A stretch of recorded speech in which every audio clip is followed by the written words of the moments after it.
Hello అండి, I am Nandakishore, managing director of Ramky estates. NAREDCO సంస్థ October 10, 11, 12 నాడు హైదరాబాద్లో హైటెక్స్లో ప్రాపర్టీ షో కండక్ట్ చేస్తోంది.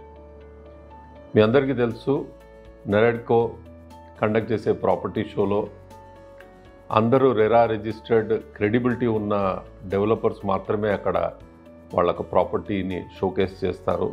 సో కాబట్టి ఆ ప్రాపర్టీ షోకి చాలా హై లెవెల్ ఆఫ్ క్రెడిబిలిటీ ఉంటుంది. అదేవిధంగా you will get to see properties across all economic segments of different values. So మీకు మరిన్ని ఆప్షన్స్ అక్కడ కనపడతాయి. ఇవన్నీ కాకుండా కొత్త కొత్త డెవలప్మెంట్స్, ఏ కొత్త మైక్రో మార్కెట్స్లో డెవలప్మెంట్స్ అవుతున్నాయి, మీరు ఇన్వెస్టర్ పరంగా ఒకసారి చూడాలనుకుంటే మీరు ఆ పాసిబిలిటీస్ని కూడా ఎక్స్ప్లోర్ చేయొచ్చు.